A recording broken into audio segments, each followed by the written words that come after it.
Bonjour. Si vous vous êtes demandé un jour comment choisir la meilleure couleur pour vos t-shirts sur Redbubble ou d'autres plateformes d'impression à la demande, alors cette vidéo vous sera utile pour vous aider à décider. Restez bien jusqu'à la fin de la vidéo pour ne manquer aucune étape.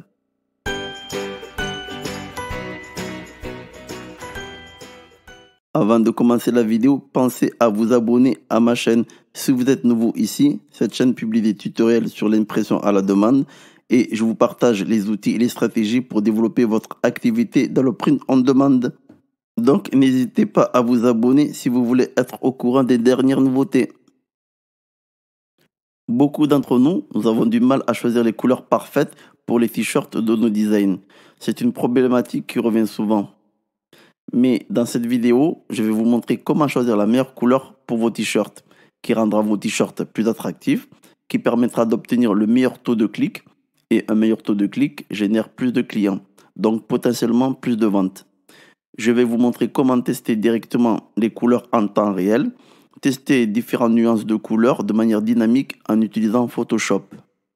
Et ceci grâce à une template PSD que j'ai améliorée. Vous pouvez trouver votre propre mariage de couleurs et déterminer de manière idéale le meilleur ton de couleur à utiliser pour nos t-shirts en fonction de nos designs. Je vous mets donc le lien du fichier PSD dans la description. Vous pouvez le télécharger gratuitement pour tester vous-même. Découvrons maintenant comment utiliser ce fichier PSD.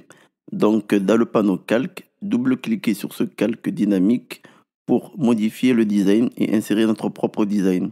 Photoshop affiche dans un nouvel onglet à part le contenu de l'objet dynamique. On va pouvoir ouvrir et placer notre design ici. Masque le design d'origine en cliquant sur l'œil pour pouvoir insérer notre design. Et pour cela, allez dans Fichier, Ouvrir et Placer.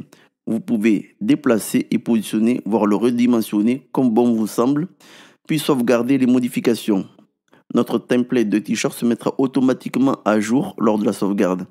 Et si son positionnement ou le design ne vous plaît pas, vous avez toujours la possibilité de revenir en arrière. Généralement, la couleur appréciée des clients est la couleur noire ou sombre.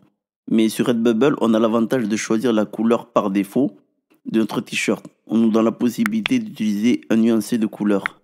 Dans la plupart des marketplaces, on ne vous laisse pas le choix. Nous allons donc déterminer la meilleure couleur de t-shirt pour notre design. Tout d'abord, double-cliquez sur ce calque et cela ouvrira un nuancier de couleurs en vous déplaçant sur le sélecteur de couleurs à l'aide de la souris. Vous pouvez tester différents mariages de couleurs. Ceci est la première méthodologie. La deuxième méthodologie, c'est d'utiliser la pipette. Donc, on va sélectionner l'outil de pipette et on va prélever une partie de la couleur sur notre design de façon à avoir une concordance de couleurs. Donc, la couleur du t-shirt correspond à une partie de la couleur du design. Donc, vous pouvez voir de manière dynamique la couleur du t-shirt a changé.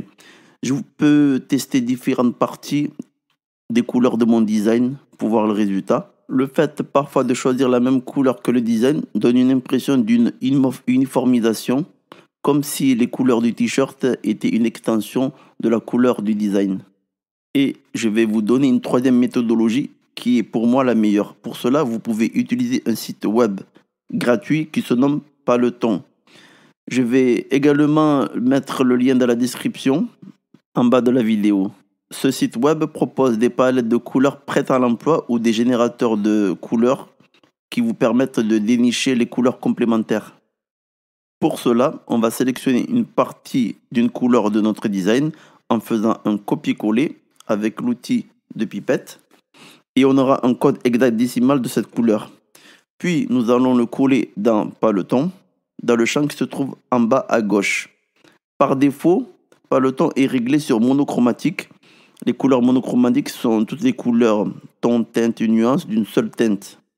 On ne va pas le toucher, on va juste cliquer sur le texte qui est juste en dessous, qui signifie ajouter une couleur complémentaire. Et cela va nous montrer toutes les couleurs complémentaires. On nous offrira également un éventail de nuances de couleurs.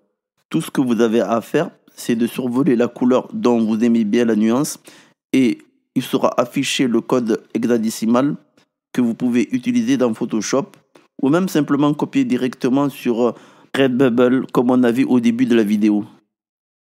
Une fois que vous avez trouvé la couleur qui vous convient, vous pouvez copier le code couleur hexadécimal afin de le coller directement sur Redbubble. Mais par contre, par rapport au fichier PSD, c'est pas moi qui l'ai créé. J'ai juste téléchargé le fichier sur Merch by Amazon, comme on l'a déjà vu sur une précédente vidéo. Je vous le mets en suggestion si vous ne l'avez pas vu. Par contre, j'ai modifié le fichier afin de mettre des couleurs dynamiques. Voilà, j'espère que cette vidéo vous a été utile. Si c'est le cas, n'hésitez pas à la partager à d'autres personnes, ainsi qu'à vous abonner si ce n'est pas déjà fait. Je vous dis à la semaine prochaine pour une prochaine vidéo.